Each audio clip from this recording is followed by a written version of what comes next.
இனிமே மேட்ச நம்ம தான் ஜெயிப்போம். இனி நம்ம ஆட்சி தான். வாங்க வாங்க வாங்க. செல்லம்மா செல்லம்மா செல்லம்மா கொஞ்சம் நில்லுமா, என் பேச்ச கேளுமா. அவ ஏதோ கோவத்துல சொல்லிட்டாமா, நீ கிளம்பாதம்மா. நான் சொல்றத கேளுமா. அம்மா நான் உன்னை கையெடுத்து கும்பிடுறேம்மா. இருமா, நான் சொன்னது கேளுமா. அம்மா அம்மா அம்மா செல்லம்மா.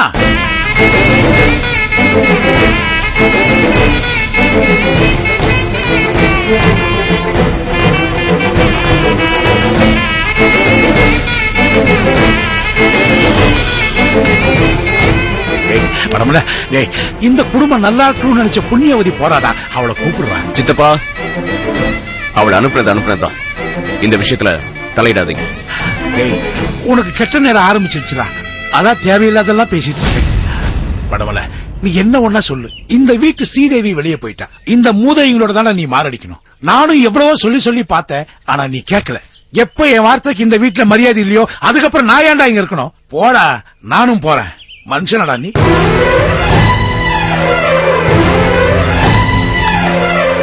செல்லம்மா அம்மா அம்மா அம்மா அம்மா கொஞ்சம் நில்லுமா, கொஞ்சம் நில்லுமா. செல்லம்மா, உன் மனசுக்கு கேடு நினைச்சவங்க எந்த காலத்திலும் நல்லா இருக்க முடியாதுமா. அவங்க பண்ண பாவத்துக்கு அனுபவிப்பாங்கம்மா. அம்மா அவன் அம்சம் என்னம்மா, உனக்கு நான் இருக்கம்மா. இத பாருமா, அவங்க கண்ணு முன்னாடி நீ ஓகோன்னு வாழ்ந்து காட்டணும். உன் அப்பா ஸ்தானத்துல இருந்து நான் சொல்றேம்மா, நீ தைரியமா இருமா.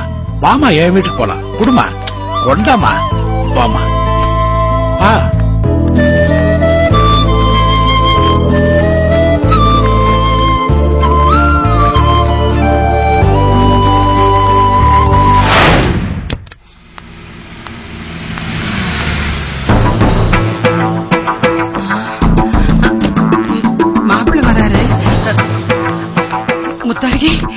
முத்தழகி, உன் புருஷன் வராரு. இது பாரு, எதுவுமே பேசாம அமைதியா படுத்துக்க. பேச கூட உனக்கு தெம்பு இல்லன்னு நான் சொல்லிக்கிறேன் அவர்கிட்ட. செல்லம்மாவை பத்தி குறை சொன்னீங்கன்னா என் புருஷன் அவ்வளவு சீக்கிரத்துல நம்பிட மாட்டாரு. அவரை நம்ப வைக்கிறது உங்க எல்லார் கையிலயும் இருக்கு. அவர் நம்ம பக்கம் வந்தாதான் நாம நினைச்சத சாதிக்க முடியும். பார்த்து பேசுங்க. சரி சரி, நாங்க பாத்துக்கிறோம். நீ படாதா, படு படு.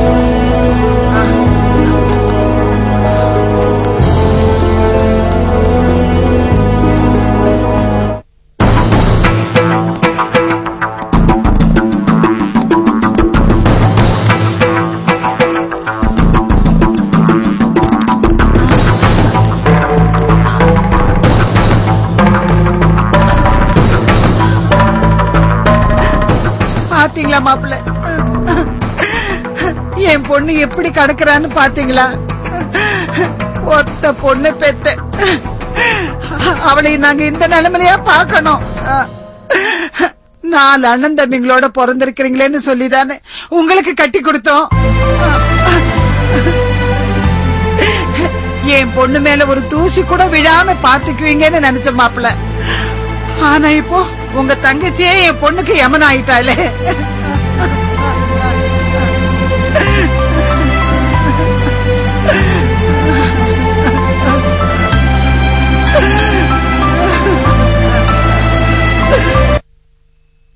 ரொம்ப இன்ட்ரெஸ்டிங்கான ஸ்டோரியோட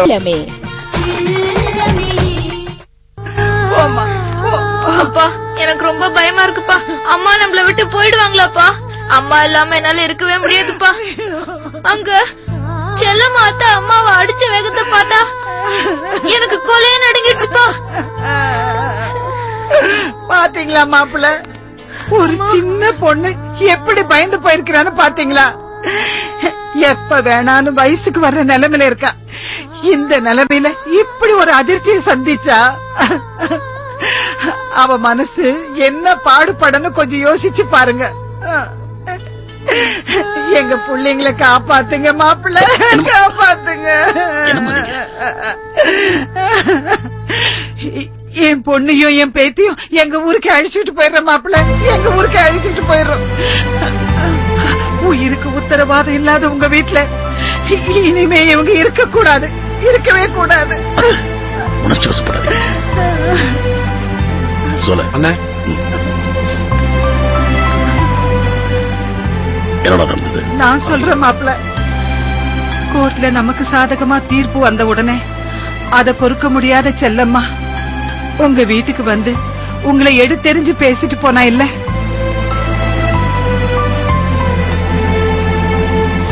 அத கூட நீங்க தப்பா எடுத்துக்காம செல்லம்மாவை கோயில்ல பார்த்து பொறுமையா கிட்ட போய் பேசுனீங்க இல்ல. ஆனா அவ உங்களை மறுபடியும் அவமானப்படுத்துற மாதிரி நீங்க சொல்ற எதையுமே காதுல வாங்கிக்காம அவ பாட்டுக்கு கிளம்பி போயிட்டாளே மாப்பிள்ள. சரி, இவ்வளவு நடந்து போச்சே, உங்களை மதிக்காத செல்லம்மாவுக்காக ஏன் ஹோட்டலை விட்டு கொடுக்கணும்னு எங்களுக்கு தோணுச்சு. ஆனே, அது அவங்ககிட்ட பேசி பார்க்கலாம் தான் எல்லாரும் ஹோட்டல் கிளம்பி போனோம். நாங்க பொறுமையா தான் பேசணும். ஆனா செல்லம்மா அவசரப்பட்டு உங்களை அவமானப்படுத்துற மாதிரியே என்னையும் சட்டையை பிடிச்சு உலுக்கி எல்லாரும் முன்னாடி அவமானப்படுத்திட்டானே. செல்லம்மா அப்படி செஞ்சா? ஆமா மாப்பிள்ள, உங்களை மாதிரிதான் அக்காவும் பொறுத்துக்க முடியாம செல்லம்மா கிட்ட ஏமா இப்படி மிருகத்தனமா நடந்துக்கிறேன்னு கேட்டாங்க. அவ்வளவுதான். அக்காவை பார்த்து என்ன பார்த்தா மிருகன்னு சொல்றேன்னு சொல்லி அக்கா கன்னத்துல பலார்னு அரைஞ்சு அவங்கள பிடிச்சு கீழே தள்ளி அவங்க நெஞ்சில ஏறி மிதிச்சுட்டாங்க. அது பத்தாத குறைக்கு ஏன் புருஷன் பாவம் என்ன பண்ணாரு? அவர் சட்டைய பிடிச்சு கிழிச்சு சொல்றதுக்கே எனக்கு நாக்கு கூசுது மாமா.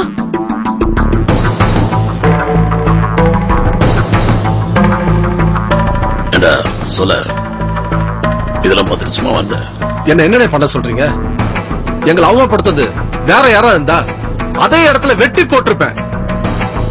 ஆனா எங்களை அசிங்கப்படுத்துது உங்க பிரியமான தங்கச்சி. அவளை நான் என்ன பண்ண முடியும்? நாங்க ஏதாவது கேட்க போய் நாளைக்கு நீங்களே வந்து எப்படா செல்லம்மாவை இப்படி ஒரு கேள்வி கேட்கலான்னு கேட்டா நாங்க என்னடா சொல்றது?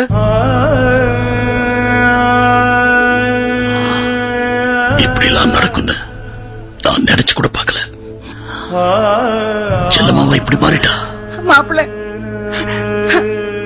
நாங்க சொல்றதை நீங்க முழுசா நம்பலன்னு நினைக்கிறேன். நாங்க பொய் சொல்றோம்னு நீங்க நினைக்கிறீங்க. இதோ நிக்கிறாளே உங்க பொண்ணு ரத்னா, இவ பொய் சொல்ல மாட்டா இல்ல. அவகிட்ட கேளுங்களே நடந்தது என்னன்னு. சொல்லேண்டி உங்க அப்பா கிட்ட. போ சொல்லு போ. ஆமாப்பா, உண்மைதான். அங்க அவங்க எல்லாரும் என்ன பேசிக்கிட்டாங்கன்னு எனக்கு சரியா புரியல. ஆனா அத்தை சித்தப்பாவோட சட்டையை பிடிச்சு உழுக்குனதையும் அம்மாவை ஓங்கி அரைஞ்சதையும் பார்த்து நான் ரொம்ப பயந்துட்டேன்ப்பா. அக்கா மயக்கமாயி விழுந்த உடனே அக்காவை தூக்கறதுக்காக நாங்க எல்லாரும் ஓடனோம். ஆனா எங்களை தூக்க விடாம எங்களையும் பிடிச்சு கீழே தள்ளி அலை கழிச்சிட்டாங்க.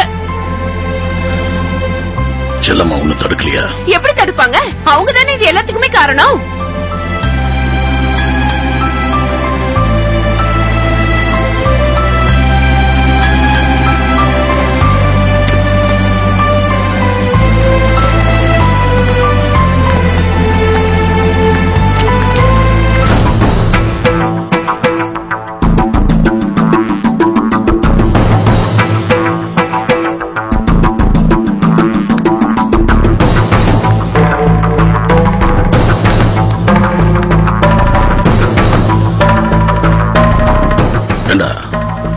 நீ ஹோட்டலுக்கு போயிருந்தியா? ஆமாண்ணே, அக்கா ரொம்ப மோசமா நடந்துக்கிட்டாங்கண்ணே. அந்த இடத்துல நீங்க இருந்திருந்தா உங்களே அடிச்சிருப்பாங்க போல இருக்கு.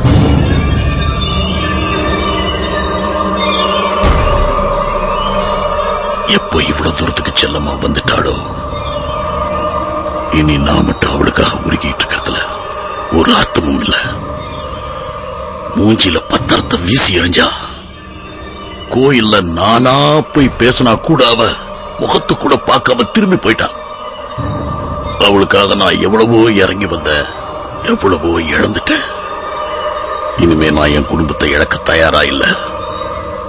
எனக்கு பாசத்தை காட்டவும் தெரியும், அத மதிக்காதவங்களை தேள் மாறி கொட்டவும் தெரியும். அந்த ஹோட்டல் இனி நம்ம கண்ட்ரோல்ல தாண்டா இருக்கணும். எவன் வந்து தடுக்கிறான் நான் பாக்குறேன். இனிமே அந்த செல்லம்மாவுக்கு நான் தாண்டா முதல் எதிரி.